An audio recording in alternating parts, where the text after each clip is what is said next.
Good morning or good afternoon to everyone out there in College Football Nation. My belly is full of bacon and Cheerios. Welcome into the Voice of College Football. Appreciate everybody being here. Thank you so much for joining. And we've got much to talk about, much to discuss. Much is going to be driven by you. You always drive the conversation. I throw out some topics. Of course, there are topics that are relevant, that are immediate, that are timely. There are other topics that never go away. College football playoff, never go away. So anything you'd like to discuss, leave it in the live chat. Taking your comments and questions. I did want to dive directly into the Big Ten's announcement that they are looking into eliminating the division format in the Big Ten and also eliminating one conference game as college football playoff expansion talks ensue. That based on what's reported to us and based on the knowledge that we have of these college football playoff expansion talks, they are pretty ludicrous in terms of the talking points and the bullet points that are hanging up this process. Seem to be quite ridiculous. Maybe that's what's being reported. That's what's being stated, but behind closed doors, there is more to it. Power and money are always the source of these decisions. They are the source, they're the incentive, the motivation, power, and money. So each conference has to evaluate its position, its potential, and what the said or proposed format will do for them or fail to do for them, and what the challenges and the benefits will be down the road. Projected. We can't foresee the future. Look how much different college football is right now than it was 5 years ago, 10 years ago, 15 years ago, etc. We've got an Amazon link in the description section of all the videos. Please, when you shop Amazon, and I know you do, not every single one of you, but most of you do, based on statistics we know, this Amazon outfit is done pretty well for itself. That's my understanding. So when you shop Amazon, and I'm not a shopper, I'm a saver, not a shopper. But even I shop Amazon a few times a year at least. When you do, please use the link in the description section that we provide in all the videos. So go to any video description section, grab the Amazon link in capital letters. It will say Amazon with the link next to Amazon. Grab that link, put it somewhere where you will remember it. Help us build the channel. Same shopping experience for you. Doesn't change in any way. Doesn't cost you a penny. Just grab that link, enter Amazon using that link, and you're all set to go. We're on Patreon, folks. Voice of College Football Community. And this is what we offer. My predictions, my weekly predictions, my season predictions, and this past season with the a panel of media, about 12 to 15 media that presented their weekly predictions as well. I know since it is late January and college football season 7 months away, that's not going to do you much good for the next 7 months. I get it. Even though those weekly predictions for me, I got to say, are so valuable that they last you 7 months.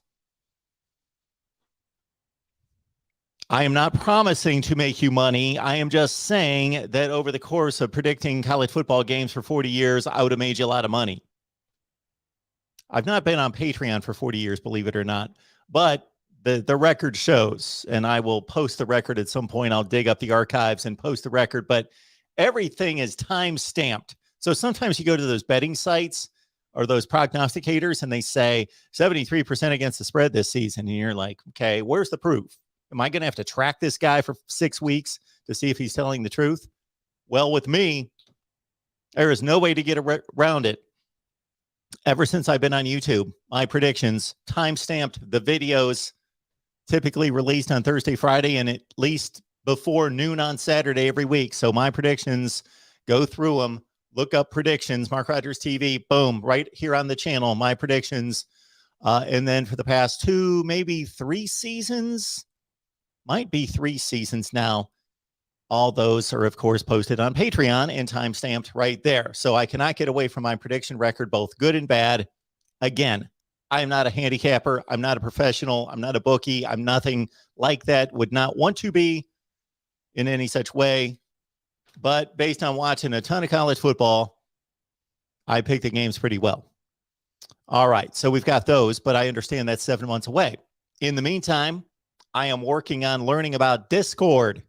So we're going to have a Discord there at Patreon, as well as an insider look at the voice of college football, a weekly live stream per request, weekly live stream. And I'm going to be getting together with our folks on Patreon here in just the next couple of days with the live stream to discuss what's in store for the future, and really a ton of great plans. A lot of it's going to take some time to roll out because we can only do one thing at a time. But we will get there. But for right now, we got the weekly live stream per request. We've got the predictions, and we've got the Discord coming. I've signed up for Discord. I've looked at it.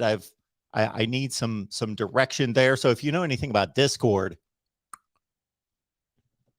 I would also like to get an insider look at the voice of college football, which means basically, if you have any questions about the operation, the last time I did a big equipment purchase, which was monitor, camera, mini Mac, soundboard, those sorts of things, the trackpad and the keyboard and all that stuff. I just sent him some pictures there on Patreon and said, this is what I'm working on. This is what I've done. This is what I've purchased here recently. Thank you for your contributions. It has helped to purchase this equipment. Unfortunately, we're not anywhere close to the point where we're purchasing equipment based on Patreon membership with a legion of 60 over there on Patreon. We would like to get to 600, then 6,000 and beyond that. All right. Shut up, Mark. We want you to talk about the Big Ten reformatting. I get that. We got team channels, 25 of them. Please lock in on your favorite team channel. We've got live streams every week featuring Miami, Florida State, Ohio State, Michigan, Iowa, Oklahoma, Nebraska. Who have I missed? West Virginia added on now every Friday night with Gold and Blue Dude. We've got our conference rankings. Have you checked those out? Not many people are watching those. So I understand not a whole lot of interest in the Sun Belt Conference and Conference USA and the MAC, but our conference rankings are being released. That is for the diehards, apparently. So maybe I'm investing too much work there. Man, the style of content that I want to produce and that interests me is completely opposite of the YouTube social media crowd. The YouTube social media crowd and what gets the clicks is all the speculation. All the speculation. Is Caleb Williams going to go to USC? Is Caleb Williams going to go to Wisconsin? Is Jim Harbaugh going to leave Michigan? This and this and that. And the same stuff that gets talked about every day.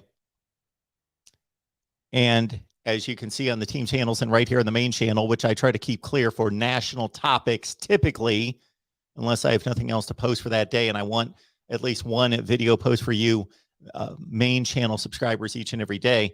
Try to keep this clear for national topics, ratings, rankings, and again, national topics that when I dive into things like conference rankings and all sorts of ratings and rankings that we're going to deliver here in the next few months, that's for you die-hard college football fans.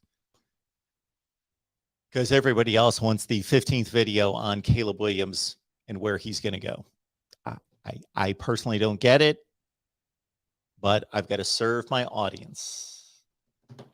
Which brings me to, I would like to find the most effective way to determine the fan base is represented in my viewership. I don't know how to best do that except to have everyone, and I mean everybody that can hear me right now and beyond, to send me an email to say this is who I root for. But because I would love to be able to get a handle on, okay, 33,000 subscribers, and we get a whole lot more than that watching the videos. And then obviously we've got subscribers that never watch anything, and every channel has that, but 33,000 subscribers here, 90,000 subscribers on all the team channels put together. Who do these people root for? Well, I can take a guess, but I would love to get the response from the 42 Wake Forest fans that follow us. I would love that. Sponsor. This benefits you. If you sponsor the Voice of College Football, we can let you know exactly how many people you reach, how old they are, all the metrics involving the viewership and the number of people that we reach here each and every day, weekly and monthly here at the Voice of College Football. So consider sponsoring us. Hit me up at MarkRogersTV at Gmail. I will have a whole lot more information for you and how many different ways we can highlight your business or product. All right, on to the Big Ten. And before we go through this article published by Mr. Sheehan Jararaja on CBS Sports, I could have chosen any one of these articles. They all say the same thing. Let's go to the live chat to see what you folks are talking about. And meanwhile, we are simulcasting on all our Big Ten channels. Oh man, lots of comments. Lots of comments. Jim's ready.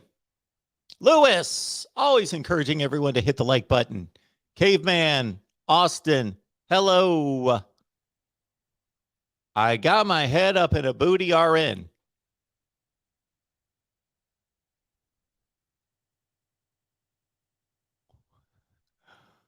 Okay.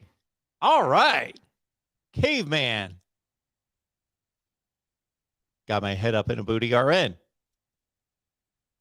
I'll take over the prediction. Oh, maybe I got my head up in a booty RN, expert prediction, prognosticator here. Tremendous. Hook 'em horns, Jeremiah. So my name is Fat Boy, and Chiefs are winning next match. The next match.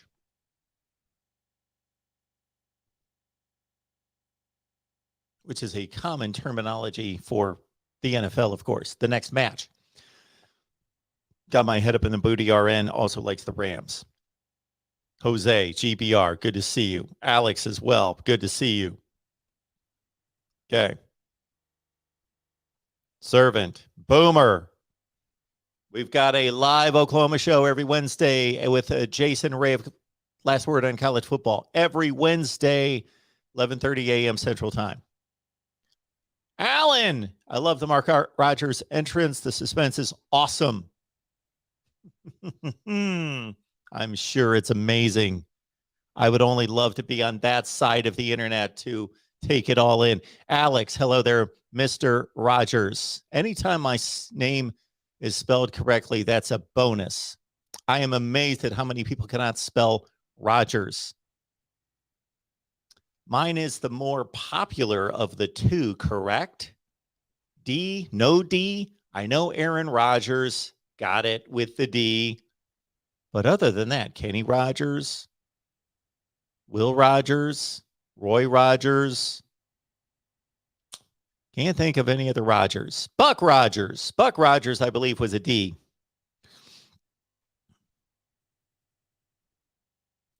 Hey, Sue. Good to see you. James, Scott, hello to the college football world. Absolutely. Sebastian says, Mark, did you receive any emails from me on? Yes, I will get back to you, Sebastian. I appreciate your emails. I have glanced through the first one. I've now checked out the second one. They have attachments related to your series and conferences. So this is amazing here. So we've got a series going on right now. Sebastian, we appreciate you taking part. Series where we are. So I've devised a system, and I'm not going to go through the entire point system, but it's based on my rankings 1 through 130. In the past, I've done undergone a similar project off season to determine the best conferences and based on the results on the field, not my perception or based on the recruiting rankings or any kind of talent rankings, but based on the results on the field. And not just to say, okay, the Big Ten's 10-6 and the Pac-12 is 6-10 out of conference, so the Big Ten must be better. Of course, there are matchups and there are levels of difficulty of the games.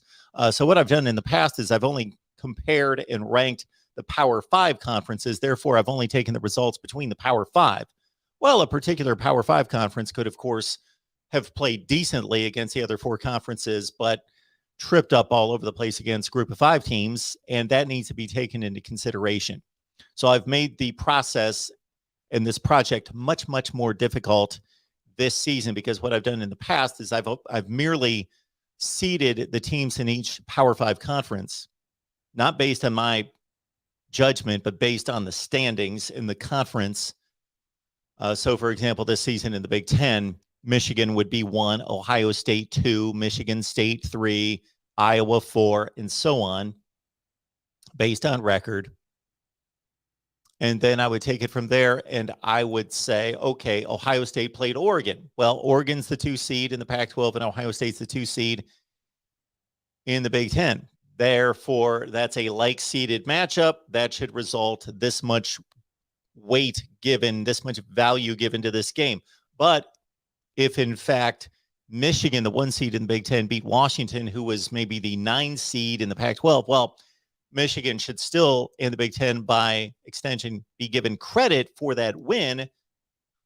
It needs to have a lot less weight and value given to the Big Ten, because the conference champion should beat a 9 seed in another conference, and therefore less weight also on the flip side deducted from the Pac-12. So we've done it based on conference finish, conference seedings in the past, but only compared Power 5 teams. But we know that there are several, meaning how many Group of 5 teams are better than at least the worst Power 5 team? Kansas. Probably 20. So I thought, this is a good exercise to just evaluate those results between the Power 5 teams, plus Notre Dame and BYU. But now I would like to take it a step further, and even though I've got to make it less objective, objective. And this season, this offseason, it's more subjective based on my 1 through 130 rankings. That's the best way for me to tackle it that I can tell right now. Got something on my lip. And then you can challenge my 1 through 130 rankings. Absolutely. I never said that system was flawless by no means. It's logical, though. Makes sense. It's logical. Makes sense. And nobody had any real issues with my 1 through 130 rankings. They're pretty spot on. So we were taking those and we were applying those to the results this season. And I believe we've released 3 or 4 of the Power 5s, and we released Conference USA last night. We got a few more to go.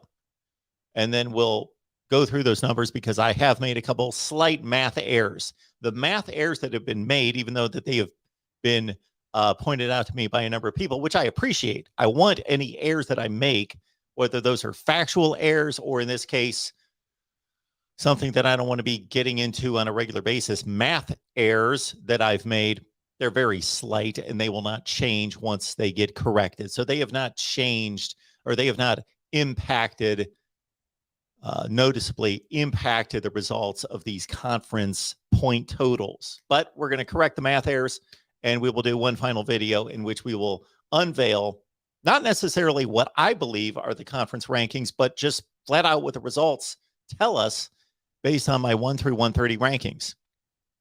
I will tell you what I think are the conference rankings. Bacon, Cheerios need to stay away from each other, and I think I only brought that up because it would be one of the few times that I've had bacon and Cheerios.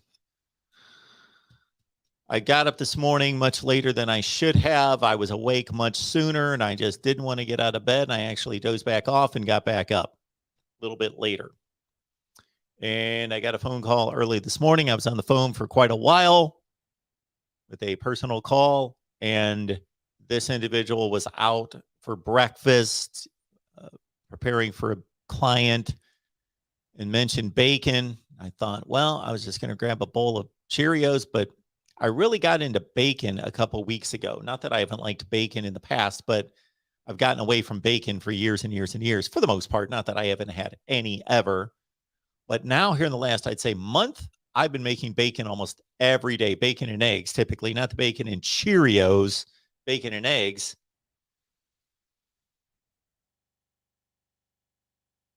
Toast and bananas. The bananas are pretty common for me, Dave, in the morning as well.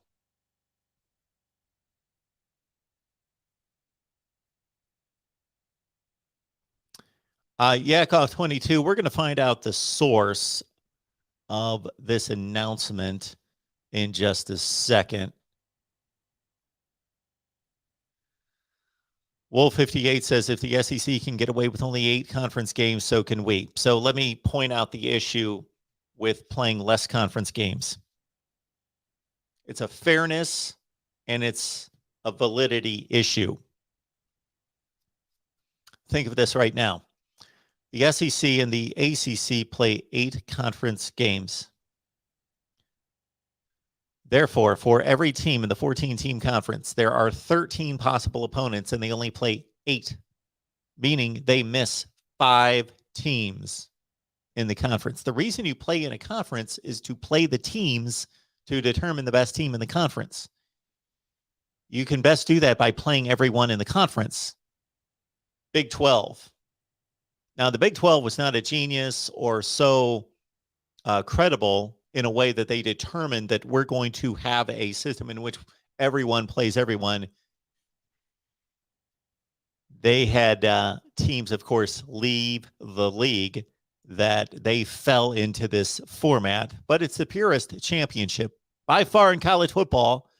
Say what you will about the Big 12 only having 10 teams and the Big 12 for the span of about 7 years not having a conference championship game. It is the most valid championship of all the conferences. It's not debatable. Everybody plays everybody. Then the first and second place teams play in the conference championship game. They shouldn't even need to do that. They should just say, which of course it makes money and they need to stay on the national map and on the radar and have a conference championship game. So I'm not saying that they should not play a conference championship game, but they are the one conference that does not have to play a conference championship game because everybody played everyone. So when Oklahoma State and Baylor played for the conference championship game, guess what? Oklahoma State already beat Baylor. And they came into that game. Yes, Oklahoma State at 8-1, Baylor at 7-2 in the Big 12, and Oklahoma State had already beaten Baylor. Actually, the conference championship game in that situation is unfair to Oklahoma State. They've already, over the course of 9 games, proven not necessarily to be better because then they lost to Baylor, but they played better for 9 games than Baylor did. They were 1 game better, 8-1 versus 7-2. Plus, they beat Baylor head-to-head. They should have been the conference champions. But there's a conference championship game, and that's great. And it was a great game. I'm just saying that the Big 12 could get away from a credibility standpoint and an argument standpoint. They could get away with not having a conference championship game because it's a legit championship. The ACC and the SEC are the worst. I'm looking for a term. They are the worst in terms of having a valid conference championship. You miss 5 opponents. 5 possible opponents. The Big 10 and the Pac-12, well, the Big 10's got 14 teams, therefore 13 possible opponents and 9 conference games, so you miss 4 conference teams. And in the Pac-12, make fun of the Pac-12, but their conference championship is more legit than the Big 10, the ACC, or the SEC. 12 teams, 9 conference games, so they only miss 2.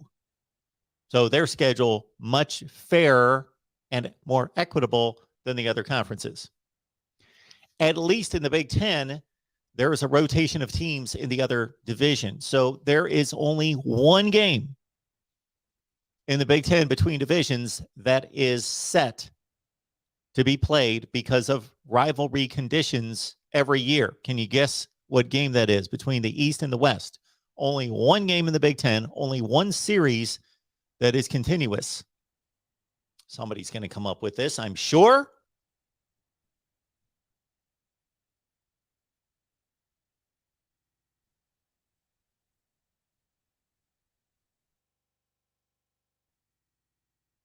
Anyway, nobody. Indiana, Purdue, always play. It's a rivalry. Purdue's in the West, Indiana's in the East, but the Big Ten has wisely protected that game. That's the only game that's protected. There is a more fair and equitable rotation of teams playing in the East and West. First of all, because they play 3 games against the other division and not the 2 that the ACC and the SEC play. Plus, it's rotated. These idiotic rivalries that don't make sense in the ACC or the SEC are completely moronic. And whomever devised that, sorry, you're probably an extremely intelligent person, but either, yeah. Anyway, there are rivalries that are set up in the SEC and the ACC that don't matter. They don't make sense, and they don't have to be in the format. SEC fans, you know what I'm talking about. If you are Mississippi State, you play everyone in the SEC Western Division. You play a rotation of teams in the SEC East, and you play Kentucky every year. Why Kentucky? Because you got stuck with Kentucky. So why do Mississippi State and Kentucky play every year? Why do Ole Miss and Vandy play every year? Why do Texas A&M and South Carolina? There can't be 2 schools that are further away from each other and that have the least to do with each other than Texas A&M and South Carolina. So you're telling me that if things don't change in the SEC, which of course they will with the expansion of Texas and Oklahoma, but the way things were as of 6 months ago, that over the next 60 years, Texas A&M and South Carolina will play 60 times. They will play every year. It is just mandated. It is just required. It's a must that South Carolina and Texas A&M play every year, 60 consecutive years. And in that same time frame, those 60 years, Texas A&M will play Georgia 10 times. They'll play South Carolina 60 times, but they'll play Georgia 10 times. Dumb scheduling. And I could further break it down, but we're here to talk about the Big Ten. So I got sidetracked. Alan says, like the video. Please do that. We've got 133 on the line. We should have more than 133 likes because we probably had 400 people come through here already. So we should have way over 133 likes. All right. Let me find a good comment to dive into our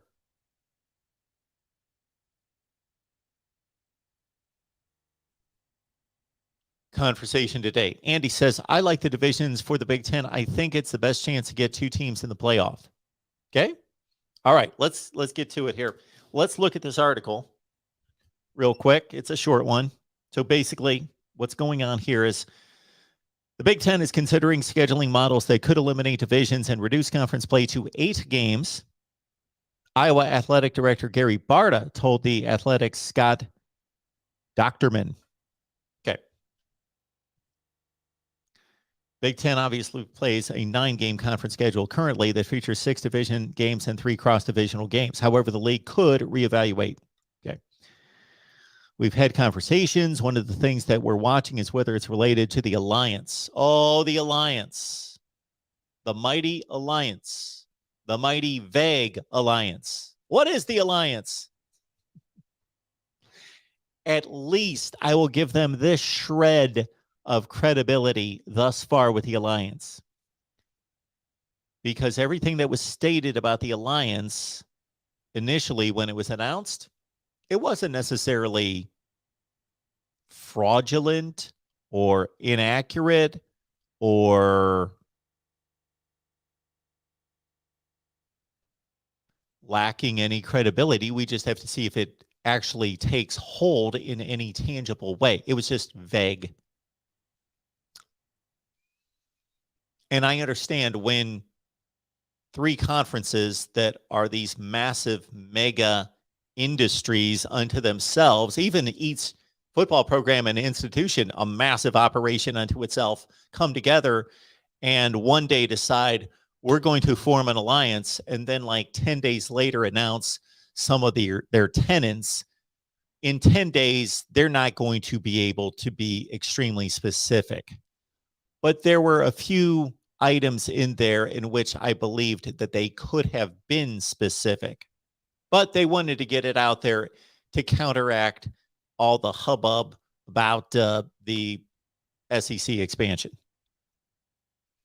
And they were probably still working through things. Well, they definitely were working through things, but they wanted to say, okay, we've in concept and in like-mindedness, we've determined that we want to join forces, but we don't exactly know how that's going to look, but it's most likely going to take shape in these ways and affect these sports and be principled in this way.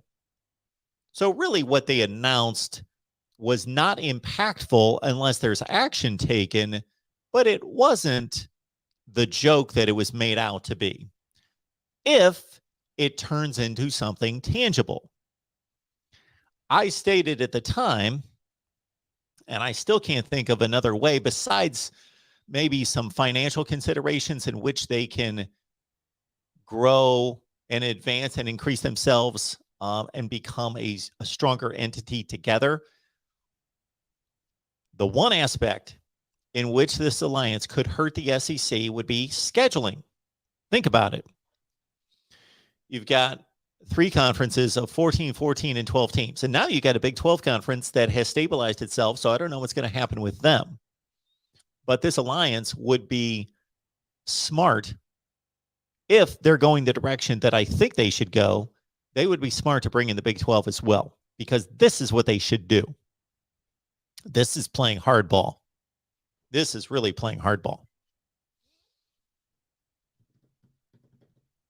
Shut out the SEC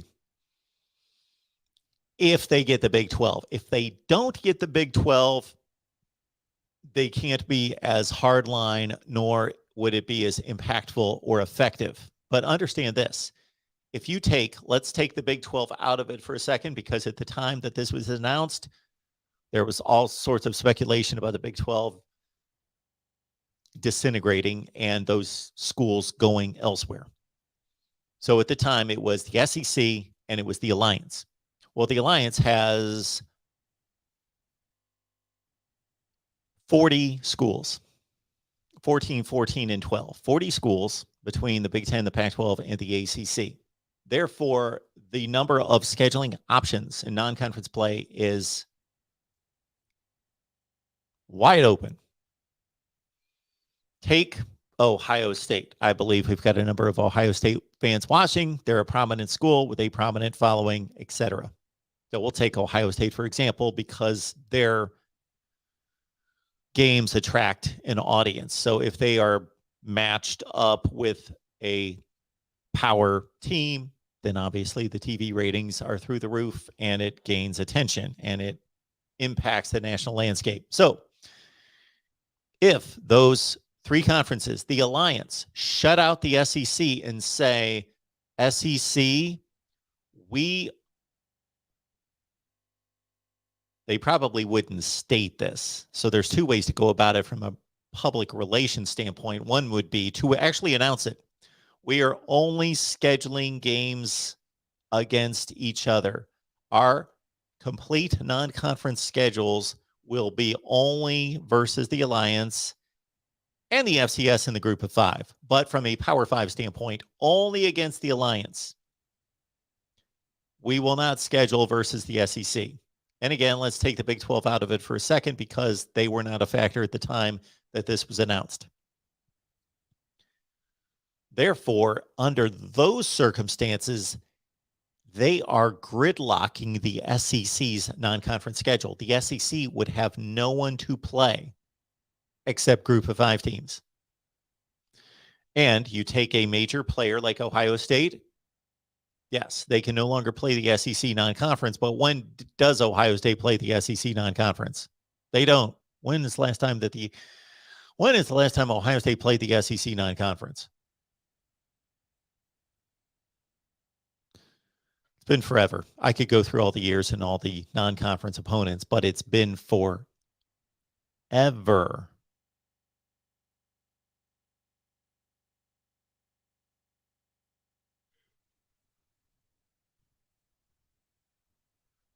LSU, 1988. Wow. I didn't expect to go back that far. I believe it's LSU 1988 is the last time Ohio State's played a non-conference SEC opponent. Okay. Anyway, that's ridiculous. But anyway, that's, to be blunt, that's pathetic. But anyway, yeah, it's pathetic. It's pathetic on whomever's involved and responsible for that. This is what's wrong with college football. Ohio State, freaking Ohio State, has not played an SEC team since 1988.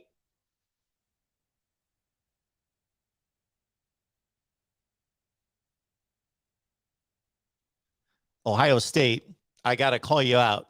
That's pathetic. You should be ashamed of yourselves. That's pathetic. That is pathetic. I can't state it any other way. I can't be any more adamant about it. That is pathetic. There's no excuse.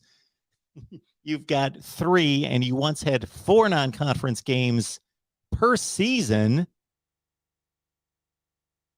and you're not looking to schedule. You've had what is 3.5 times 30 something. You've had 120 opportunities, 120 slots to schedule Alabama, Arkansas, Georgia, Florida, on down the line, all those teams, and you have failed to do so. I know they scheduled Georgia. Georgia's out there somewhere, or maybe that's the one that got canceled. They've got Alabama at some point, but you know what? They scheduled Tennessee at one point. That got canceled. Doesn't count. Doesn't matter. I got to call out my Buckeyes for that. I got to call out Ohio State as being grossly inept, pathetic. That is a bad, bad look. That it's just uncalled for. It's pathetic. Wow. But you've taken all this time for the last 30 plus years. I guess it never really hit me this way because they've played bowl games and postseason games against the SEC every few years. So there's been a litany of those, but they were forced into those games. So in the past 30 plus years, Ohio State has found time to schedule Washington a bunch of times and Oregon a few times and Washington State and Oregon State and Cal and UCLA and Arizona State. They played all those teams, non-conference. Colorado.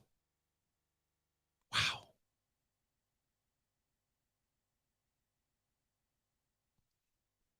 That's what's wrong with this sport.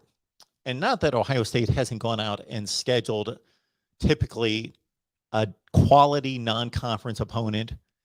Ohio State hasn't gone out of its way to schedule really difficult. They're not USC. USC has made difficult schedules. They've always got Notre Dame, and they're not one of those schools that says, oh, you always play Notre Dame. So therefore we always play a really good team. Therefore, we're not going to play anybody else. No, USC, you know what they do? Alabama, come on, we'll play you.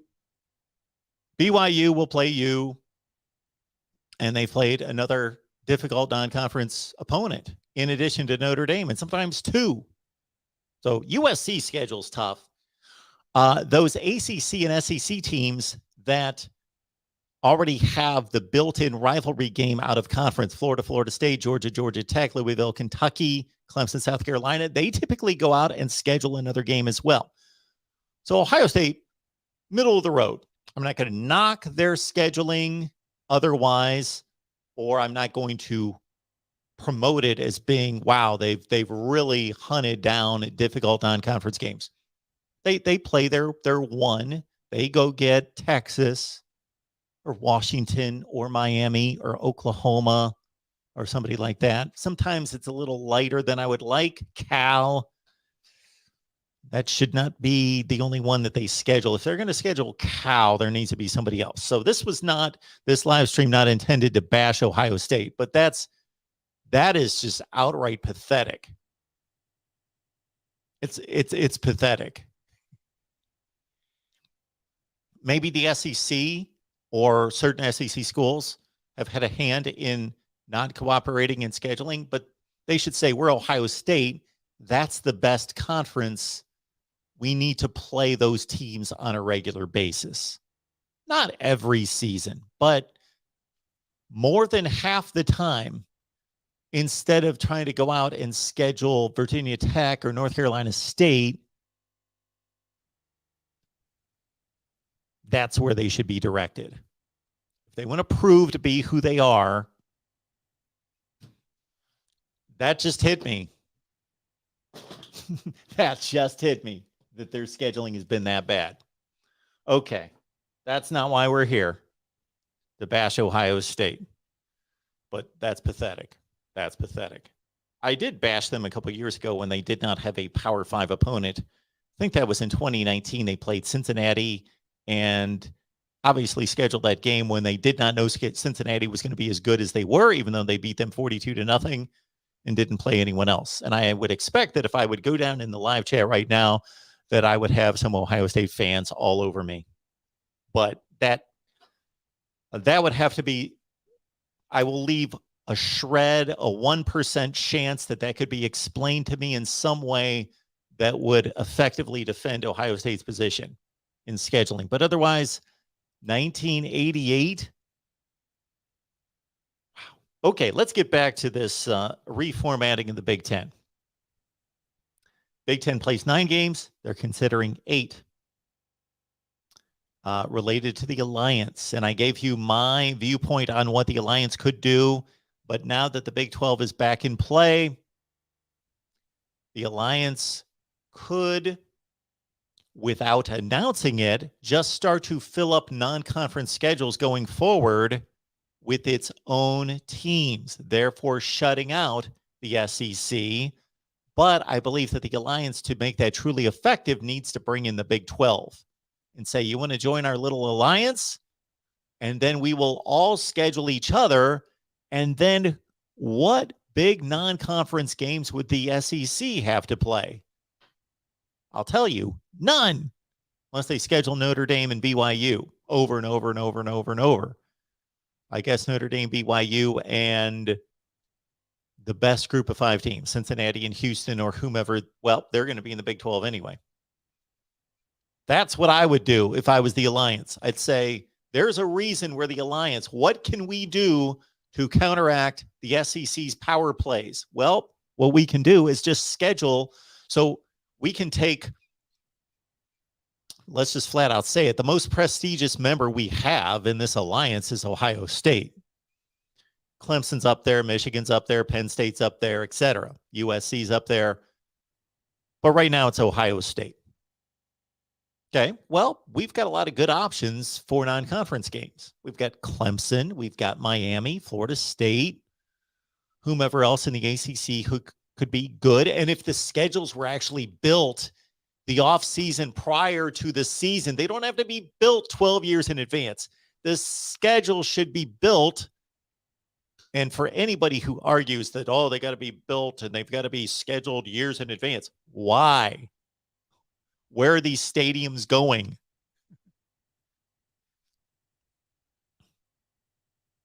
The NFL, Major League Baseball, the NBA, the NHL, they can all schedule much more complicated schedules in an off season prior to the season. Why can't college football? So that's number one. I've said this for years, and I've released videos on this, so check them out, and I will readdress it this offseason since we've got new subscribers, thank God, and new viewers. Thank you for being here. That the schedule needs to be built in the offseason prior to the season, not 12 years in advance. Therefore, the committee that builds the schedule for the alliance could say, well, now we know that Oklahoma State should be really good this year. That's a good opponent for Ohio State or Penn State or Clemson or whomever. But in terms of big name brand games, Ohio State, Clemson, Ohio State, Miami, Florida State. There's not going to be anybody in the Big 12. They don't have any brand names left, like big major brands left. But Ohio State, USC, Ohio State, UCLA, Ohio State, Oregon. And yes, I said UCLA. Ohio State, Oregon, Michigan, Oregon, Michigan, Clemson, Penn State, Clemson. You know, we got all sorts of attractive non-conference games for this alliance to build a schedule and shut out the SEC. But again, we got the Big 12 to contend with. They would need to be brought into the alliance. Otherwise, then the SEC and the Big 12 just get together. And although they're kind of strange partners at this point, and that's why the alliance could probably lure in the Big 12 and say, the SEC screwed you. Not blaming the SEC in this way. Texas and Oklahoma approached the SEC. So just to be clear on that, and we've stated that many times, the SEC did not poach anyone. Texas and Oklahoma left and approached the SEC. The SEC took advantage. But in doing so, they built by far the best league in America with 16 teams that's already added to the best conference in America. So the Big 12, it only would make sense that they would have incentive and motivation to join the alliance.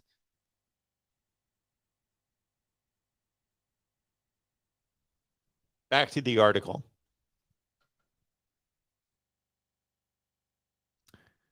So Barta, the Iowa athletic director, is saying, which we're talking through, and for what gives us the best opportunity to have the most success in the college football playoff format. So they're doing this with the college football playoff in mind. So kudos to them. I might want to add that they need to recruit better. Anyway, what we're wondering if we're going to know what the format is before we have to make that decision. So it sounds like the Big Ten, and this makes sense, would want to know what the playoff format is going to look like before they make a division or conference format change.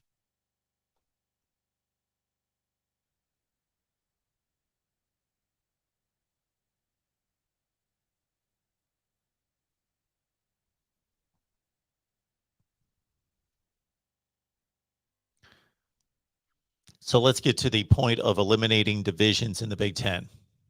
And let's clear up any inaccuracies that are out there concerning the disparity between the divisions. Is there a disparity? Yes. Is there a disparity? No. Let me explain. If you take the two divisions in the Big Ten in totality, 1 through 7, there is not a disparity between the Big Ten East and the Big Ten West.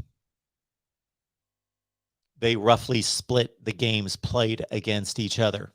The Big Ten West, in total, is just as good as the Big Ten East. Therefore, you would say, what's the problem? Problem is the top of the Big Ten East is better, consistently better, all the time better, not consistently, all the time better than the Big Ten West. Now, is that a Big Ten East versus Big Ten West issue? Or is that an Ohio State versus the Big Ten issue? Well, the Big Ten East and the West were divided as such for 2014. So prior to that, we had the legends and the leaders. There's a reason that didn't come out of my mouth easily. It was such a ridiculous idea. But anyway, the legends and the leaders of this smattering of teams, the only thing that was thought through was that they balanced the two divisions in terms of football power and based it on the results. So they thought that through. But the whole marketing of the standpoint and naming made no sense to anyone. So anyway, we get past that. They own up to their mistake and reformat and restructure, starting in 2014 with the Big Ten East and the West. Unlike every other conference outside the Pac-12, meaning the ACC and the SEC, at least credit the Big Ten with geographically being accurate. The East and the West makes total sense. The teams are in the West, they're in the West and the East. Geographically, it makes total sense, the Big Ten's format. The ACC, no. The SEC, no. The Big Ten, geographically, they're on point. The issue is that even though in totality, the games are generally split between the Big Ten East and the West, the top of the East has been better. They've won all the championship games. There have been 8 Big Ten championship games. Now, it's stated in this article, okay, no West Division team has won the conference in the 8 years since the format was introduced in 2014. The last time a West Division team even played its opponent within a touchdown was 2017.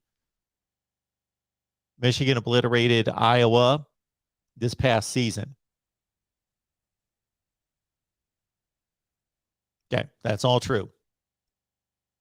I don't know that it's that one-sided because, first of all, Ohio State's been the representative from the East 5 of 8 years. So I tend to think, even though Michigan stepped up, got it done this year, and there was a Michigan State win in 2015, and there was a Penn State win in 2016. Those were razor close.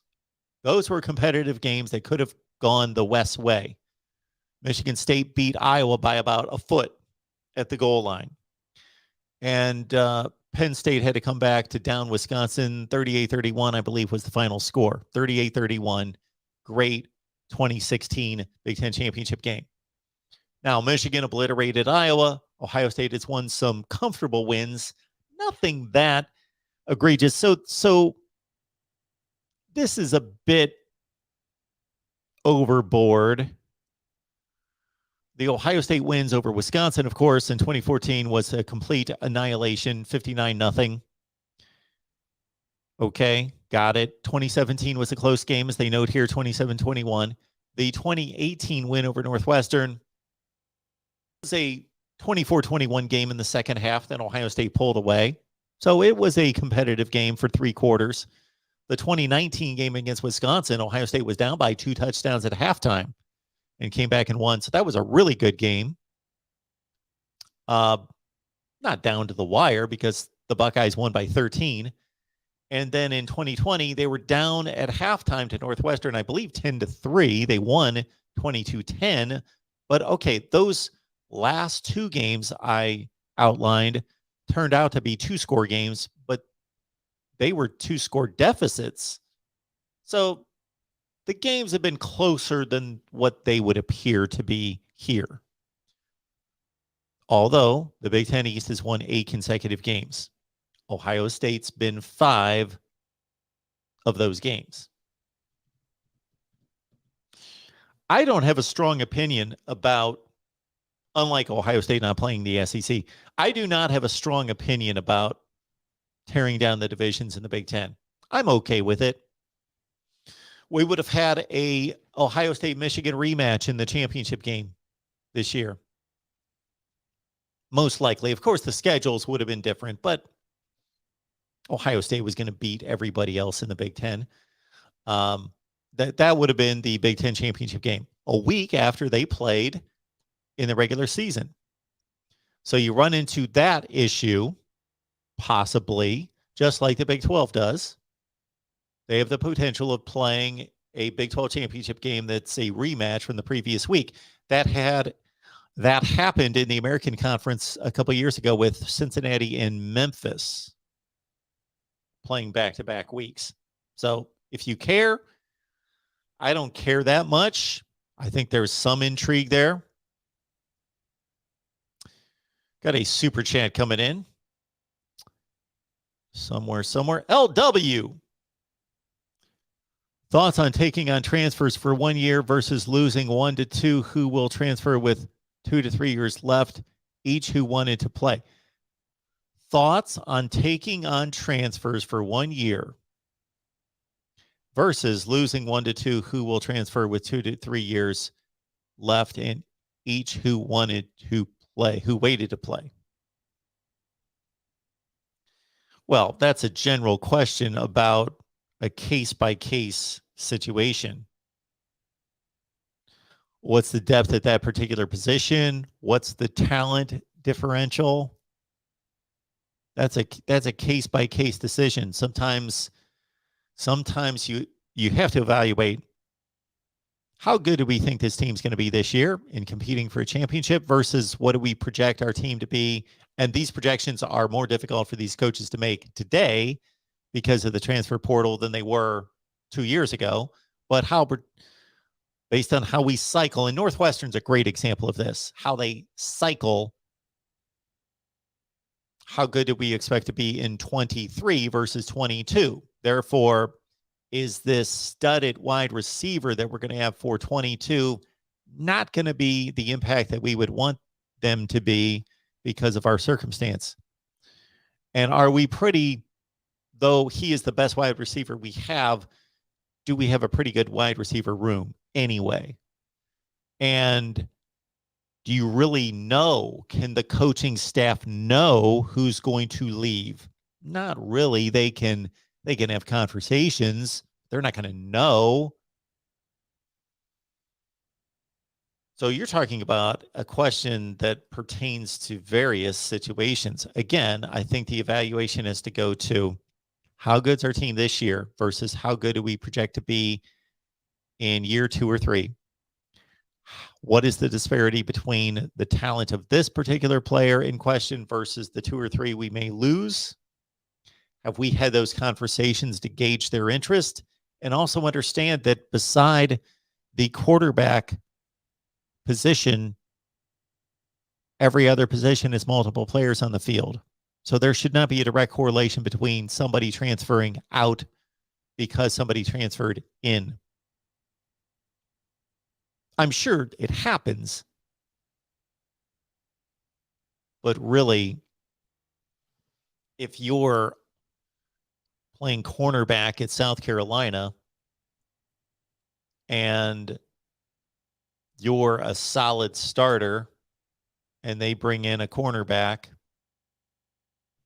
that might impact your playing time. If that may push you to a third corner position, but you're still going to play a lot. They need cornerbacks on the field. This is in 1975 with 2 corners. That's it. So aside from the quarterback position, and maybe your question was dealing with the quarterback position, then that has to be evaluated. Again, how good your team this year versus how good are they going to be in the next few years? What is the talent disparity between the players in question, and how deep is that position?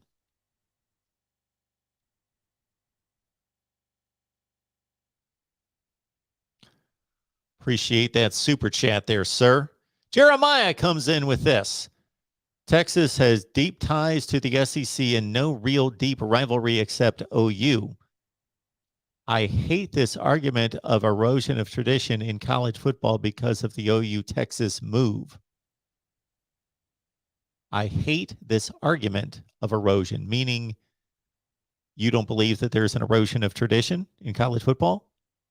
Texas has deep ties to the SEC. Texas has deep ties to the SEC. What am I missing there? What are Texas's deep ties to the SEC? Texas A&M has been in the SEC all of 9 years. And before that, there were no connections between Texas and the SEC other than the SEC recruiting in Texas, but if that's the connection, then the SEC is connected to California.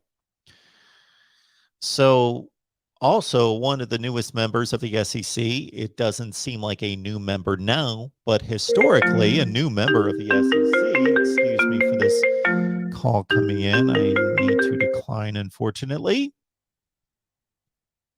I will let them know. Hang on just a second.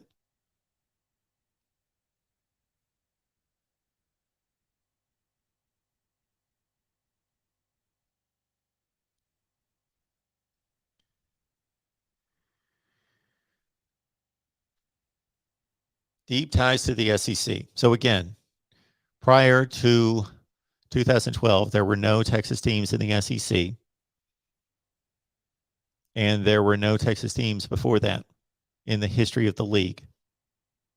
And even the closest in geography and in rivalry to Texas would be Arkansas. And they are the next newest, along with South Carolina, the next newest member of the SEC in 1991. So even they are more tied, some old timers would tell you, to the Southwest geography and those Southwestern teams than to the SEC.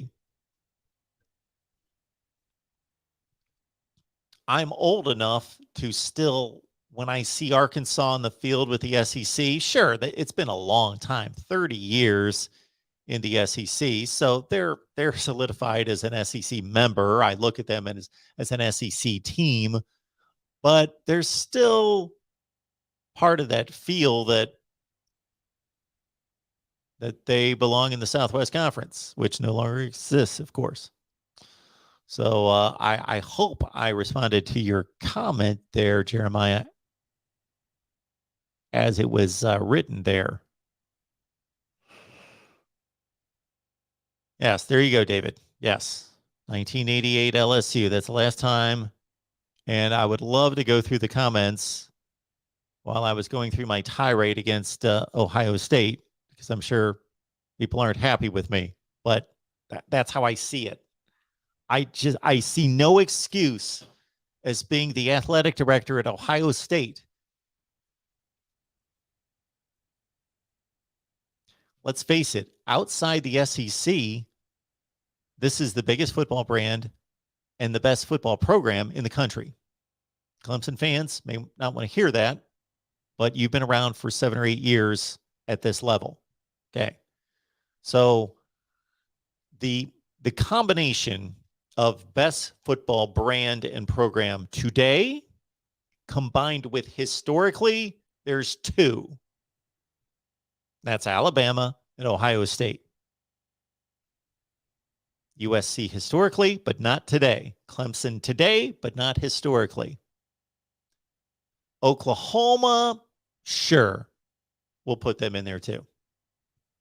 Also, though, some of these playoff performances just make me wonder about the true talent level and depth of that program at times. But because when is the last time Oklahoma's really truly played a great game on a national stage against a big opponent in a big spot? So anyway, so we'll put Oklahoma on that tier. I think that's the tier. Alabama, Ohio State, Oklahoma, both now and historically. So if you're the athletic director, Gene Smith's been the athletic director for how long at Ohio State? 20-some years.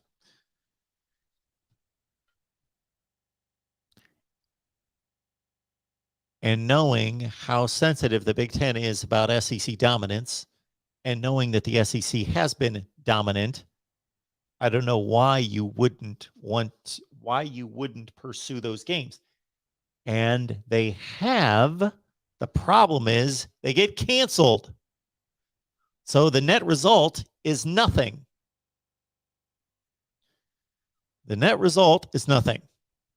Eric says, as an LSU fan, I remember Ohio State and LSU playing in 1987 and 88. I do as well. I remember those games like they were yesterday. Buckeyes won in Columbus 36-33 on a last-second play to Bobby Olive. And the year before, there was a blocked field goal at the gun that was a tie game, 13-all. Would love to see that happen again. I was in Tiger Stadium for the 87 game. Eric, good for you. Sue mentions Ohio State, Alabama, home and home. Yes, that's great. That will be amazing. Hopefully, it gets played. Andy, the divisions may not be equal in the Big Ten. Everyone knows the East is better because of Ohio State, but the West is far more balanced. That's what we just talked about. I believe the West had 3 teams ranked this year. Well, ranked by someone who knows what they're doing or ranked by the AP. I don't know what you're alluding to there. I had Wisconsin, Purdue, Minnesota, and Iowa all ranked. I had 4 ranked. How you can separate those teams. Now, when you look at the AP and the Coaches Poll rankings concerning Big Ten Western Division teams, look at Minnesota, look at Iowa, Wisconsin, and Purdue. Look at their results against each other and overall try to distinguish those 4 teams. Iowa went 10-4. Wisconsin, Minnesota, and Purdue all went 9-4. Purdue whipped Iowa by 17 points. Wisconsin whipped Iowa by 20 points. Wisconsin whipped Purdue by 17 points.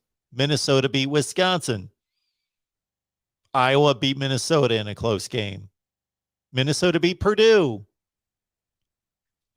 If one of them's ranked, they should all be ranked. I've got them basically ranked in a row. It's that close. Yes, I'm well aware. Thank you for the feedback, everyone. I know you don't know which games I remember and which ones I forget, but yes, I was very invested in those Ohio State LSU games. Easy money. Bama has opened with all Power 5 non-conference opponents for the last consecutive 15 years or so. There is some good to that, and there's some not so good. Number one, they refuse to play on the road. I know that's changing this year. Finally. Oh, my word. Alabama will finally go on campus and play in a hostile environment outside the SEC. Finally. The last time they did that was against Penn State in 2010, 11. Yeah. So, yes, Alabama will play those games, but they have to play in an NFL stadium. Yeah. That's another aspect of all this that's annoying.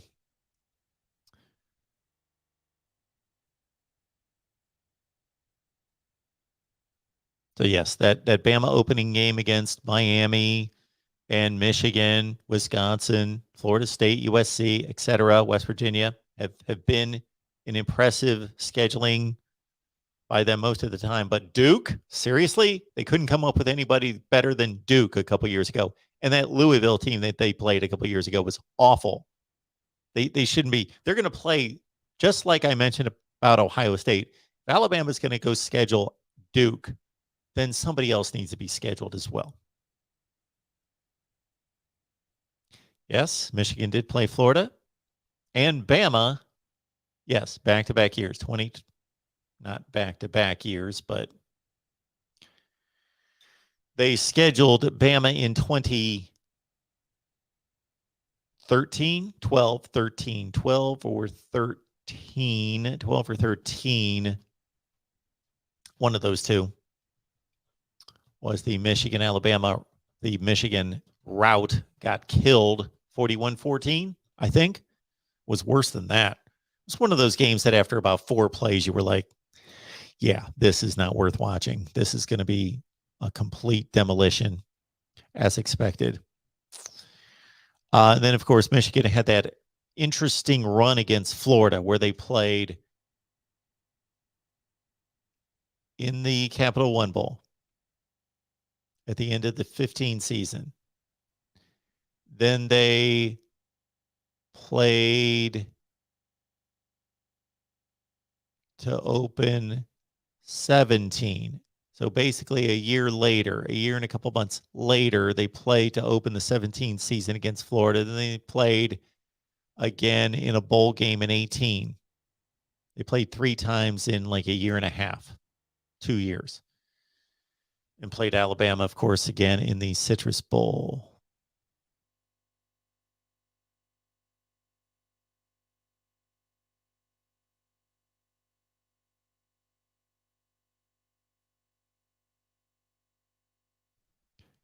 David, I understand who Ohio State has played. USC, Oklahoma, Texas, all at their peak. That's great. That's 6 games in 30 some years. They also played a home and home with Cal, Virginia Tech, Miami when they weren't any good, Washington when they weren't any good, North Carolina State. Nobody from the SEC, nobody ever. You play 3 non-conference games, 4 prior to 2017. For over 30 years, they had 110 to 20 to 30 opportunities to play schedule SEC teams, and they could never do it. Yes.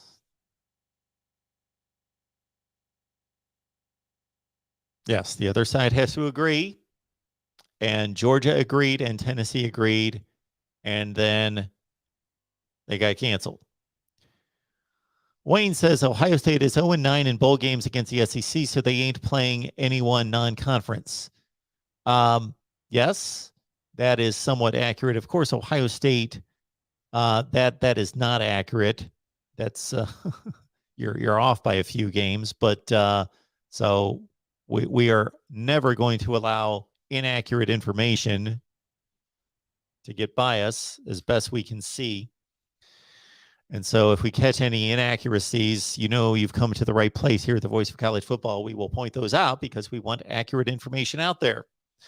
And unlike the political fact checkers, I won't say anything unless I actually know it to be incorrect. So in this case, you need to look up the 2011 Sugar Bowl. That would be Ohio State beating Arkansas. So yes, the tattoo gate blemished that from the record, but especially in this day and age of NIL and everything that's going on, that tattoo situation and those infractions seem to be even more ludicrous 10 years later, seem to be completely idiotic 10 years later. So, Wayne, Ohio State beat Arkansas in the Sugar Bowl in 2011. Ohio State beat Alabama in the 2015 Sugar Bowl. Your statement's inaccurate. So 2, and I didn't know exactly what the other number was. I thought it was 9. We could count them. They lost to South Carolina in 2 Outback Bowls. They lost to Florida in a national championship game, and in a Gator Bowl, they lost to LSU in a national championship game. They lost to Alabama in this last national championship game, and they lost to Alabama in the Citrus Bowl in 94, and they lost to Alabama in the Sugar Bowl in 77. They lost to Auburn in the Hall of Fame Bowl of 89.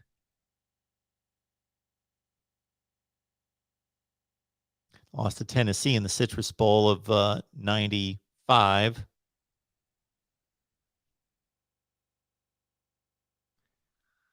Two and 10.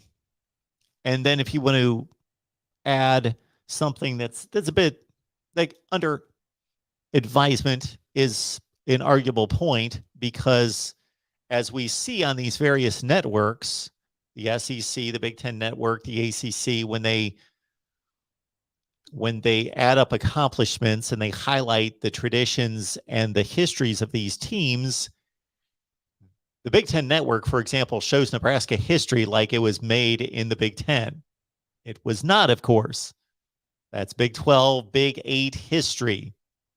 Same thing with the SEC in Arkansas and South Carolina, etc. So I bring that up because, of course, Ohio State has defeated Texas A&M in 2 bowl games, the 87 Cotton and the 99 Sugar. So could be said 4-10 against the SEC. So Wayne, you're off on your statistic there. Dog named Brutus, if the Alliance actually does structure this agreement and the Big Ten eliminates divisions, it doesn't mean the game will be affected. Sure. Yeah. Don't mess with that.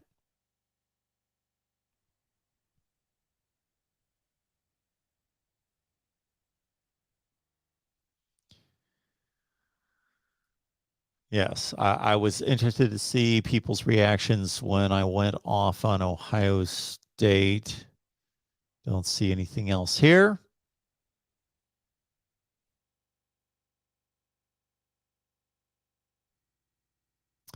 Shut Up, Get Out says, more important to boxing, ESPN. Group of 5 schools could join the alliance. Media contracts on the near horizon will challenge ESPN primacy. Alliance TV footprint will attract all advertisers from SEC.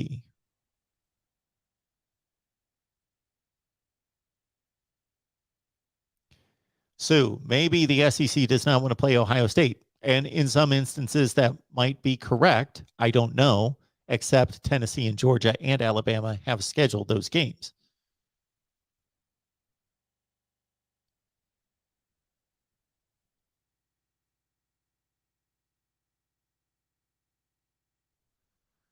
Okay, easy money. Let's understand something. When you say Ohio State is a losing record, lousy record against SEC teams, even lower tier SEC teams, no, they don't. Against lower tier SEC teams. That's inaccurate too. So again, you make inaccurate statements, I'm going to call you out. I could go through every Ohio State loss against an SEC team, and they were always playing a team on their level, if not above them. The 78 Sugar Bowl against Alabama. That was a team that won the national championship. Ohio State played a team that split a national championship. Okay. More accurately, they received national championship votes. They finished in the top 3 in the country. So they're playing a top 3 Alabama team. In 94, Ohio State finished 9-4. They played a 12-1 Alabama team that finished number 3 in the country that lost the SEC championship game and therefore a shot at the national championship by 1 point. Then, of course, they played the number 1 team in the country, Alabama, in the 2015 Sugar Bowl and the number 1 team in the country in the 2020 national championship game. Doesn't sound like lower tier. Okay. Auburn was a top 10 team when they played in the Hall of Fame Bowl in 89. Look it up. Arkansas, top 10 team in the country. They played in the Sugar Bowl in 2010. Look it up. Ole Miss, Mississippi State, LSU, the LSU teams that Ohio State played in 87, 88, at least on their tier, if not better, higher ranked teams against LSU. Okay. The 2 South Carolina teams in the Outback Bowl were on Ohio State's level, had better records, the same or better records than Ohio State in the years 2000 and 01 in the Outback Bowl losses to South Carolina. They played Florida in the BCS championship game. They played LSU in the BCS championship game. So obviously those were not low tier teams. They were the number 1 or 2 teams in the country. And the Florida Gator Bowl team that they played had the same record that they did in 2011. And the Tennessee team with Peyton Manning at quarterback had 1 loss in 1995. They were a top 3 team in the country. No, they have not played lower tier teams in the SEC. 0, none. Inaccurate statement, easy money.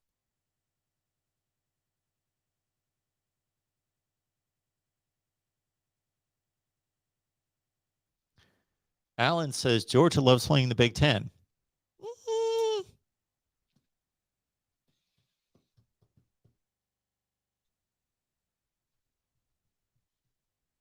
I can think of wins and losses there. They beat Penn State about 5 years ago. They also lost a national championship game in the Sugar Bowl to Penn State. They beat Michigan this year, of course. They beat Ohio State in the Citrus Bowl. That was the one game I missed. So that was the Citrus Bowl game, easy money against a top 10 Georgia team. Again, not a lower tier. I can barely find a team outside the top 10. Outside those two South Carolina games, all those teams ranked in the top 10 in the country, usually in the top 5 in the country. So Ohio State was playing the very best of the SEC, very best of the SEC.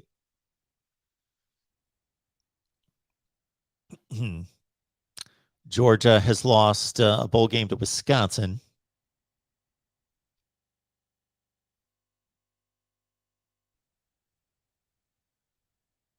So not many Georgia Big Ten matchups.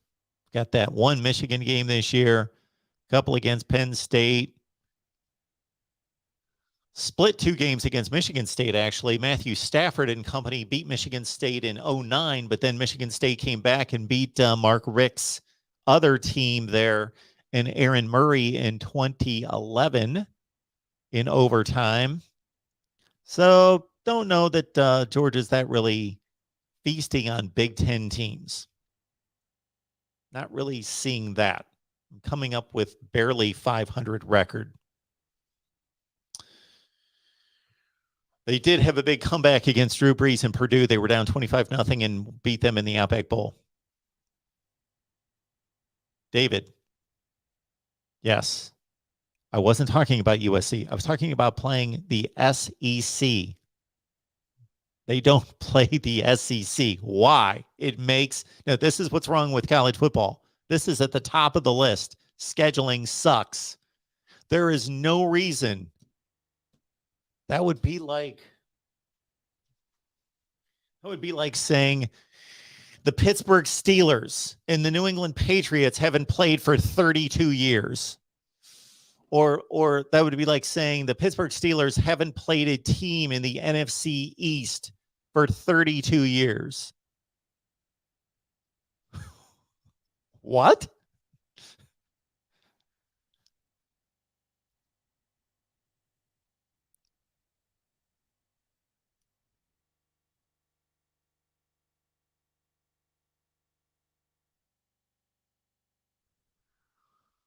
LW, Bama's played Michigan, Clemson, Wisconsin, Florida State, Virginia Tech, Miami, Louisville, out of conference under Saban.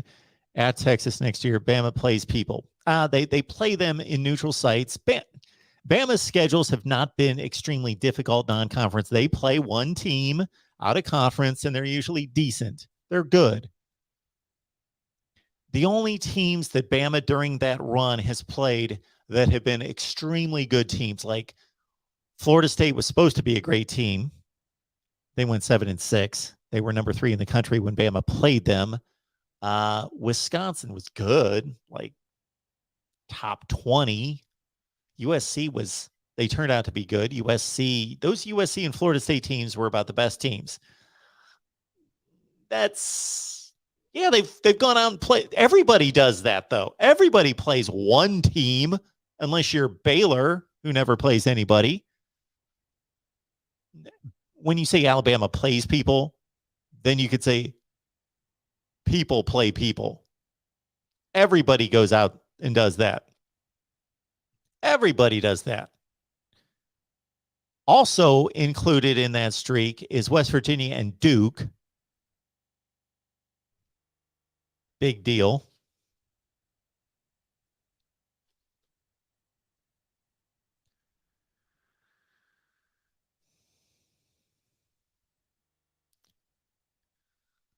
BB Murr, USC, Notre Dame, Oregon, Oklahoma, all lovers, I guess.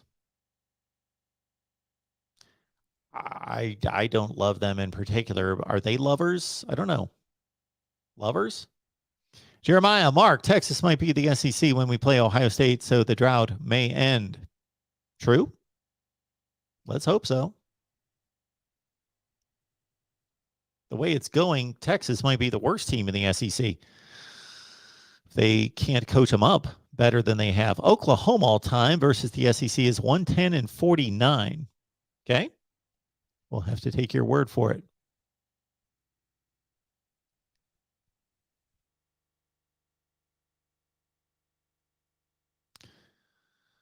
Lewis is telling us that Michigan all-time versus the SEC has a winning record.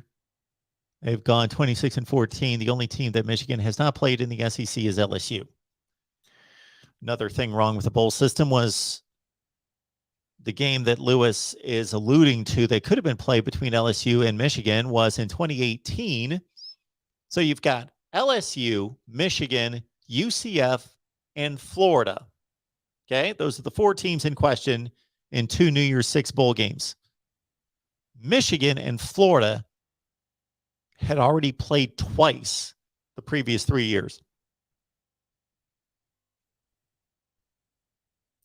LSU and Michigan, two great brands, have never played.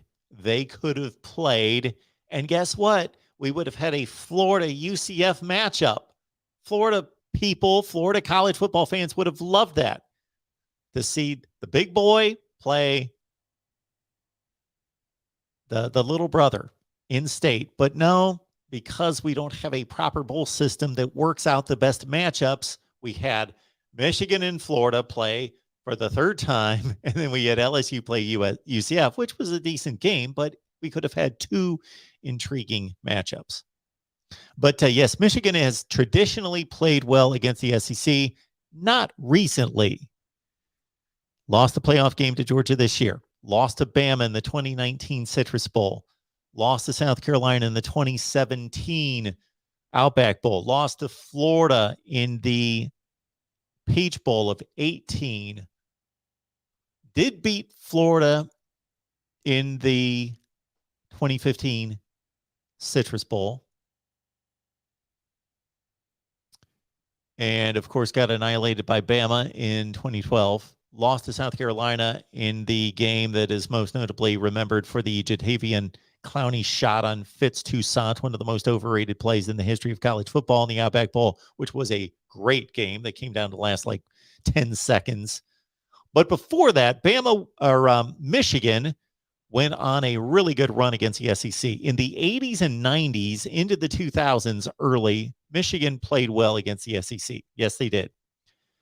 Beat Florida in two Outback Bowls in 2003 and then a Citrus Bowl in 2007, the year Tebow won the Heisman. They beat Auburn in 2000 in the Citrus Bowl. They beat Bama in a Hall of Fame Bowl. They lost to Bama in another Outback Bowl. That was a close game. Yeah, they lost to Tennessee in the Citrus Bowl one year. But Michigan acquitted itself for a couple decades well against the SEC. But the last 10 years have not been kind. They got ripped by Mississippi State in the 2010 Gator Bowl.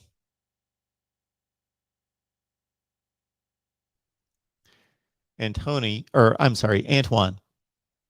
says, to be honest, who would actually schedule a hard game, especially if you already play a tight division, especially if you want to go to the championship? Well, all sorts of teams do that. Who schedules a hard game? We could sit here for the next 5 hours and list teams that play. Who played in the national championship game this year? Georgia and Alabama. Alabama scheduled Miami, and Georgia scheduled Clemson. Georgia scheduled a top 3 team in the country to start the season. The year before, Ohio State and Alabama played in the national championship game. Well, the schedules were wiped out, but Ohio State had Oregon scheduled non-conference, and Alabama had, I don't remember, USC. So actually, to answer your question, the teams play in the national championship game. You could go through every year, and they all play a difficult non-conference game.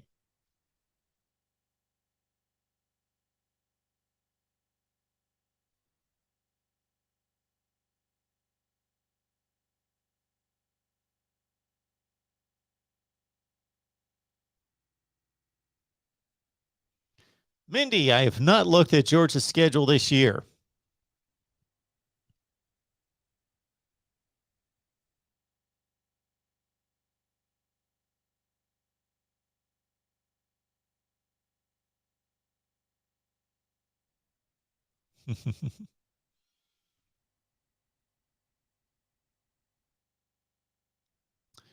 uh, Keelani, I made that comment at the time that I reviewed schedules in the offseason last year. Louisville played Ole Miss, UCF, and Kentucky at a conference. Georgia Tech, for as bad as Georgia Tech is, at least credit them. They had a few years running there where they played Georgia, UCF. Who else did they play out of conference? They loaded up non-conference. The team that I like to jump on is Baylor.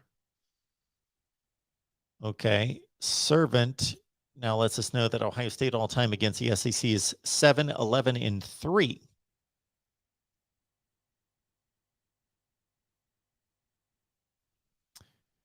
Texas busted. In fairness, Ohio State had scheduled a home and home versus Georgia, but the Pac-12 Big Ten conference scheduling agreement was the reason for backing out. And of course, that agreement fell apart. Yes. Okay. Katusa. I love when people act like teams are their own officials. Purdue, Tennessee. Okay, let's clear this up. Was that a bad call? I don't know. It was a tough call, is what it was. That point, and man, I wish I could get Paul Feinbaum on here because he was, and I've got respect for Paul Feinbaum. I think he does a remarkable job. Mostly, he was completely off the rails on this, and he's a Tennessee guy, graduated from Tennessee. Understand he's upset. He was letting his emotions get the best of him because he stated that if Tennessee would have been rightly credited with that touchdown, they would have definitely won the game because there's no way Purdue would have scored the next time they got the ball. He was acting like the game was 3-0. Purdue racked up like 650 yards of total offense and 48 points. There's no way they could have scored.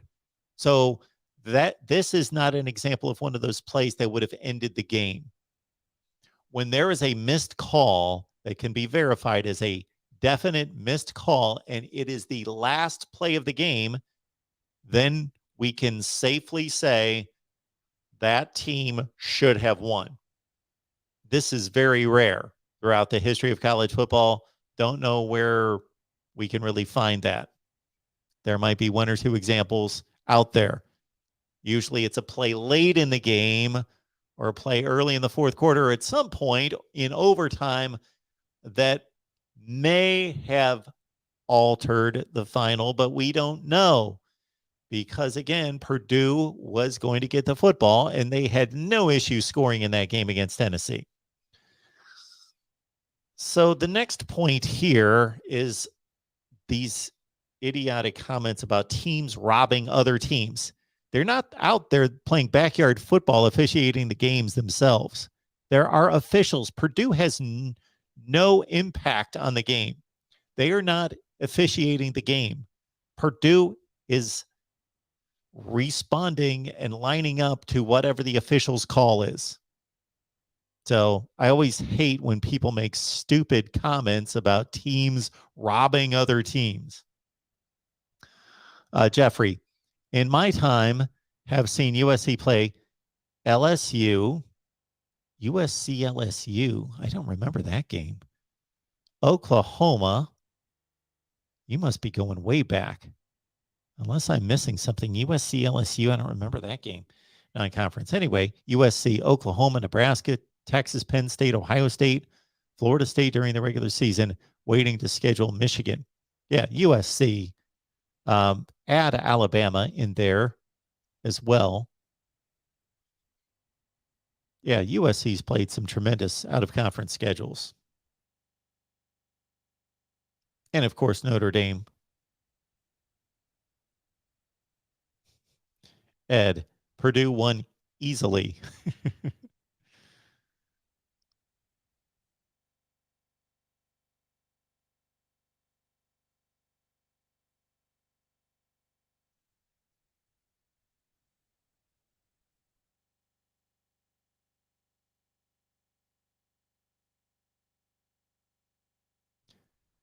Keolani, Clemson played Georgia and South Carolina, and in other years played Texas A&M and South Carolina.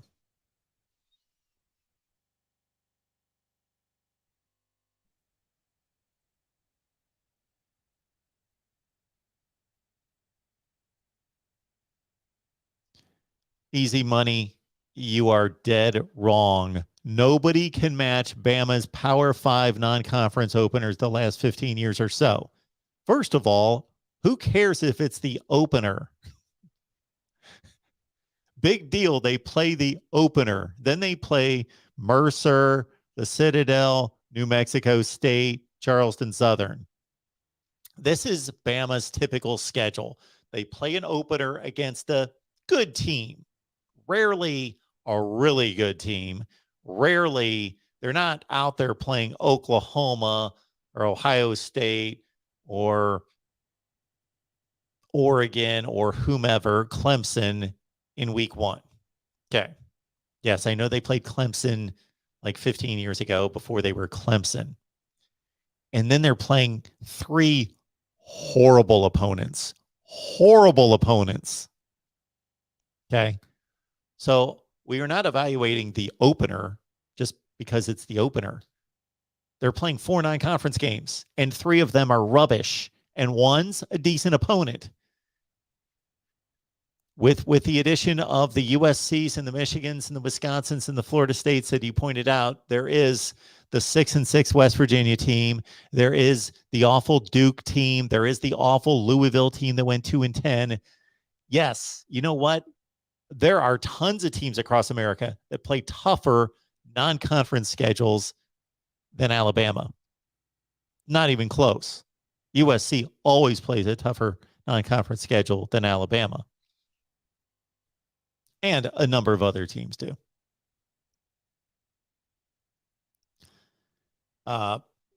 Florida State this year plays LSU and Florida non-conference. When has Bama ever played 2 Power 5 teams? Find that schedule for me. That probably existed like in 1972. When I was reviewing disputed national championships, and please check out those videos that have been posted in the past if you're into college football history and the national championship decisions that have been made, then check out those videos. Just type in 1983, 84, 90, 91, 96, 2000. I've looked at those seasons, and check out our disputed national championship videos. There was a reason I brought that up. Okay, here we go. A dog named Brutus says, when is Alabama scheduled a Big Ten team? Michigan, Wisconsin. Michigan in 12, Wisconsin in 15.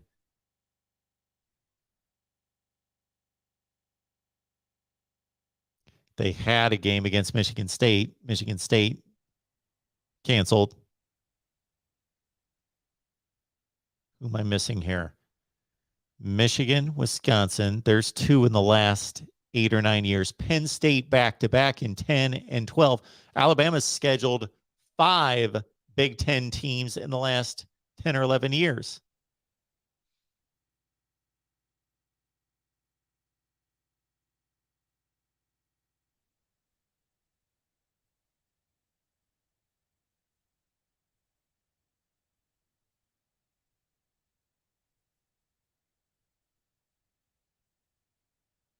I believe we've got a super chat that I did not get to. Let me track this down. Got a couple coming in. Appreciate that. Ryan, good to see you, sir. What are your thoughts on the most recent changes to the 2022 schedule? Only one SEC school on it, Penn State Auburn.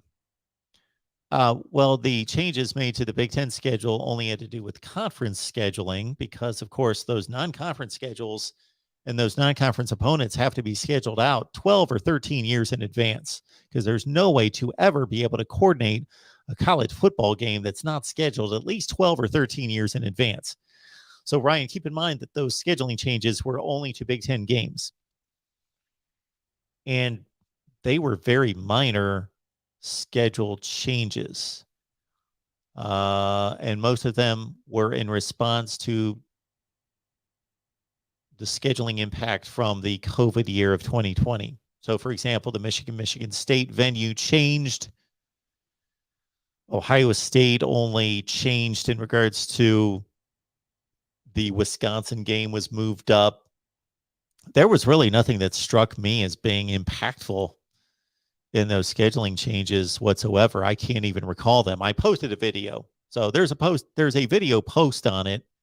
So you can look that up. I apologize that I don't have any immediate response because nothing was significant in those scheduling changes. Now, in terms of the non-conference schedule for the Big Ten, yes, there was only one game, I believe, against the SEC. As Ohio State plays Notre Dame. Michigan, I don't know what Michigan's schedule this season, Michigan fans. I think part of what spurs and ignites arguments in college football circles is people are too sensitive and they feel like they have to defend their team. And their teams, for example, if somebody had ranted and railed on Ohio State scheduling over the past 30 years to me, like I just did to all of you, I'd be like, you know what? You're right. You're right. They have scheduled a difficult opponent. I'll defend that, but they have not scheduled the SEC when they should be playing the SEC. It's not under my control. I don't have anything to do with it. They're my team, but I think too many people out there are too sensitive and too defensive concerning their team. You don't control what the players do. Like people feel like if their coach or a player on their team goes and does some horrible act that they've got to defend them. No, you got to call it for what it is.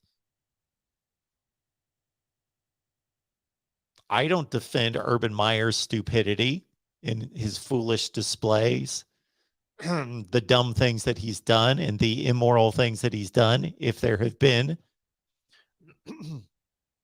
I still say he's a great, great football coach, one of the very best of all time. That has nothing to do with that, but I'm not responsible for him. When there are Ohio State players that are alleged to do this or that, or it's proven that they did this or that is a violation of women or any type of reasonable behavior, conduct, treat them like they should be treated with justice and fairness. Doesn't matter if they play for Ohio State or Texas A&M or USC, whoever they play for. I want justice to be served. I think people try to defend, like if we had a Baylor, I don't know that we have any Baylor fans watching. I wish we did. If you're a Baylor fan watching, we've only got about 200 in the chat, so the odds are that we don't have one watching right now, but we'll have a couple thousand views on this video. Hopefully a Baylor person can step up and say, Mark, I watch you all the time. I'm a Baylor fan. I rail on Baylor and their pathetic scheduling. That doesn't mean their fans are bad people. They're not responsible for their scheduling. So you don't need to defend it. That's what I find amusing about sports fans.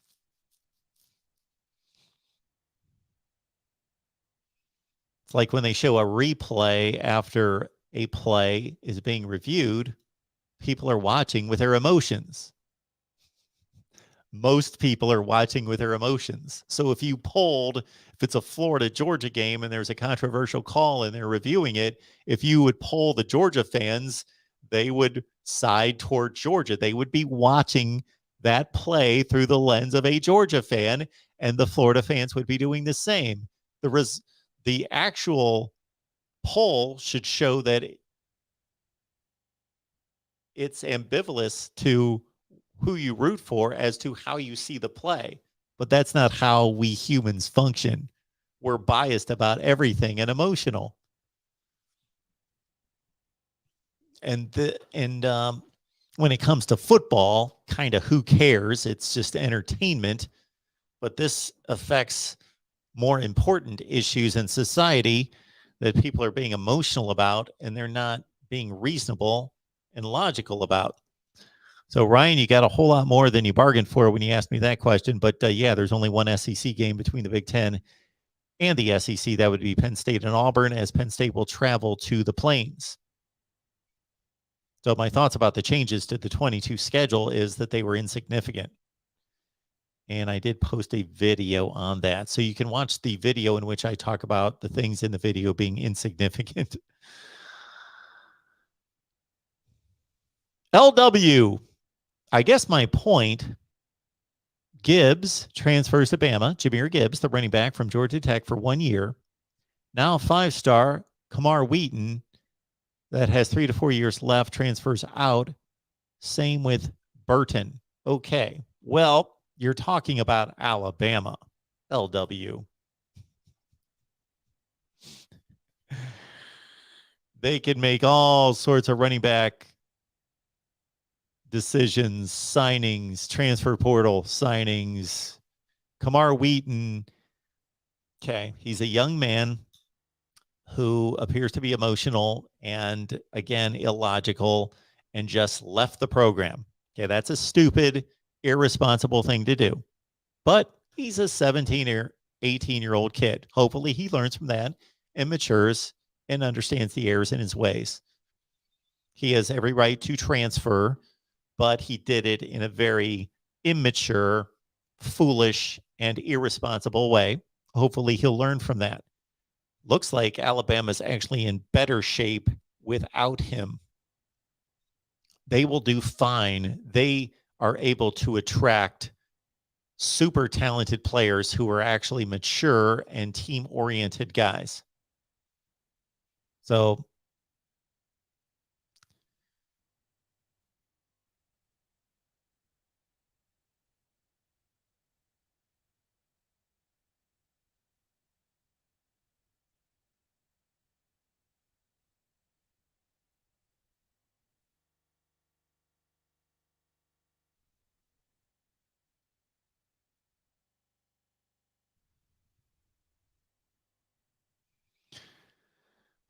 Michael's making the point that by taking away the divisions, and eliminating a conference game down to 8,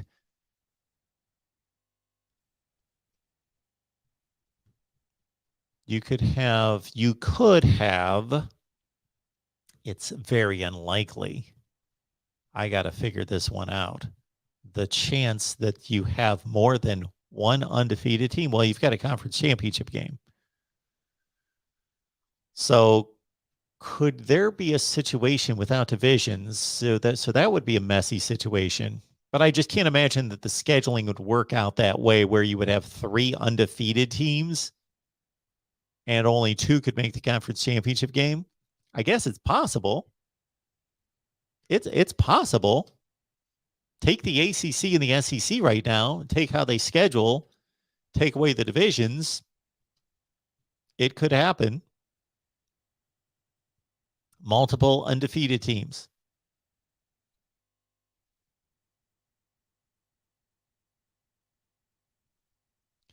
Double X Buckets for Life. Good to see you. Appreciate it. Stephen, thank you so much for the contribution with the super sticker. Thank you so much for that, Stephen. Appreciate you being here.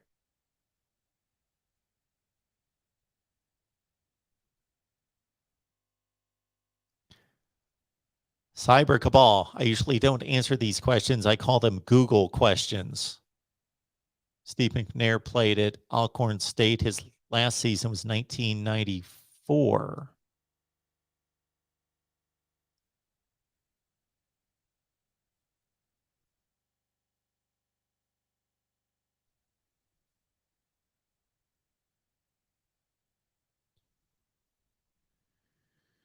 Ed Rogers says, I'm transferring to Buckeye Scoop. That's a great place to go. Ed, we've got our boys, Tony Gerdeman and Kevin Noon. They do a phenomenal job on our Ohio State show here every Wednesday at 1:30. Hopefully all of you check in on that. Jose says, one of the biggest losses in college football is the fact that Nebraska does not play Colorado or Missouri every year like they used to. Those games were always the best. Okay, that's your perspective. I don't really, Colorado to a certain extent. I would think he would say Oklahoma.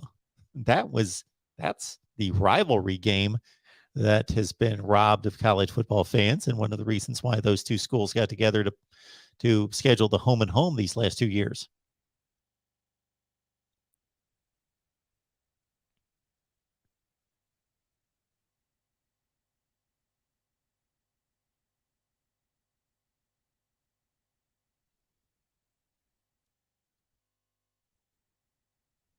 Jose asks if Notre Dame is going to join a conference anytime soon. No. We'll see what their response is if there's a college football playoff format that comes out, as was proposed last summer, that says you need to win a conference to get a bye. I don't know if that's going to move them or not.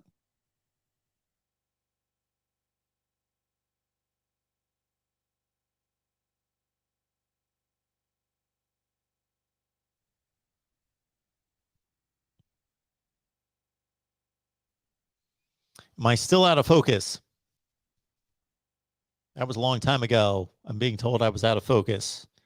Well, it's on autofocus, so if I'm not squared up on the shot, then it's going to focus on something behind me. I don't know if that I did not see that myself. We've got Jeremiah who says, Mark, Texas has ties to the SEC by unplayed rivalry with LSU, old rival of Arkansas, and a rival of A&M and Tennessee. Easy new rivalry. Plus, we have OU. What's lost with leaving the Big 12? Bedlam, really? Okay. All right. So you're talking about the University of Texas has ties to the SEC. I don't understand the unplayed rivalry, but yes, Texas A&M, of course, in Arkansas. Yes. Ties to, yes, those two schools in the SEC. Gotcha.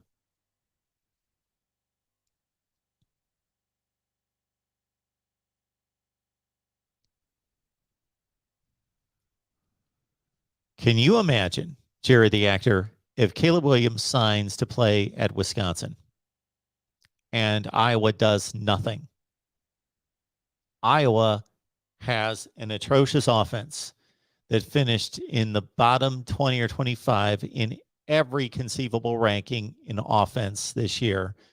And the two main culprits were the offensive line and the quarterback play. They need to go get a quarterback. And they apparently won't do that. And this is where Kirk Ferentz is conservative to a fault. Conservative to a fault, and why he will be an 8-4 coach at Iowa forever.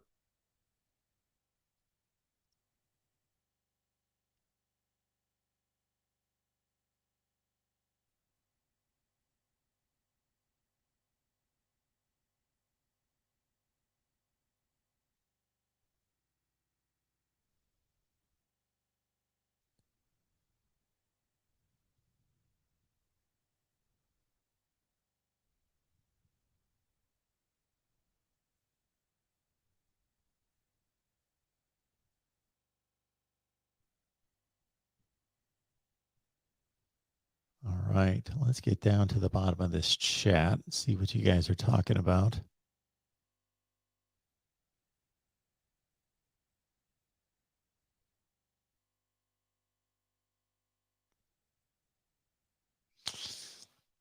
All right, so the bottom line with this Big Ten situation is they play 9 conference games. They're contemplating moving that to 8 conference games.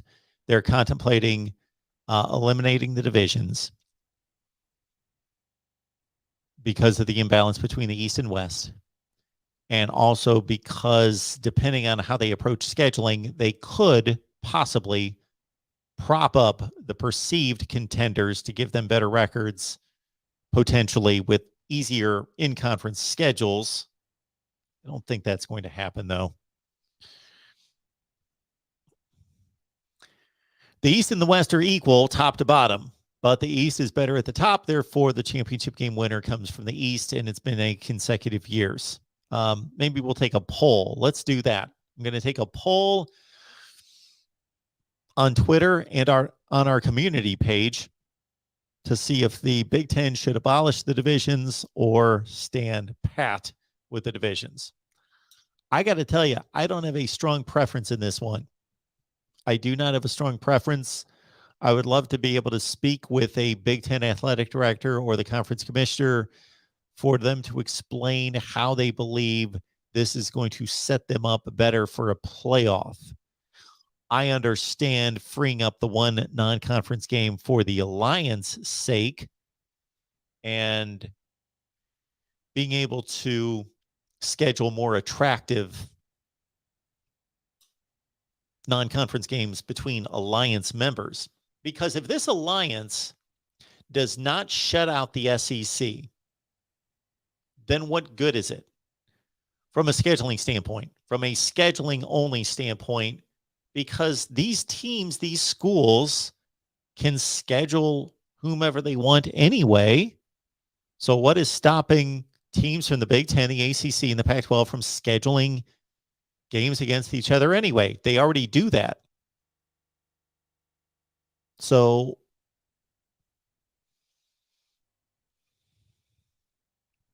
there we are.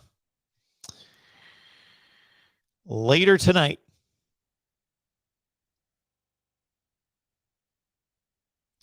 we will be live on the Miami channel for Hurricanes Live at 8 o'clock Eastern Time. And then I will be here to take your phone calls throughout the weekend. So please subscribe to the channel, hit the bell for the notifications to know when we go live, because I plan on going live several times between now and Monday. So through Thursday, Friday, Saturday, Sunday into Monday, we will be here live to talk college football with all of you. The conference ratings and rankings will continue to churn out. Next series is going to be on Heisman contenders and dark horses. And I have a number of other ideas that I am going to tear into here soon on college football analysis. Appreciate everybody being here. Please check out the videos. Please like, share these videos out on social media. Subscribe right here, the Voice of College Football. I appreciate all of you for being here, talking college football with me. See you next time.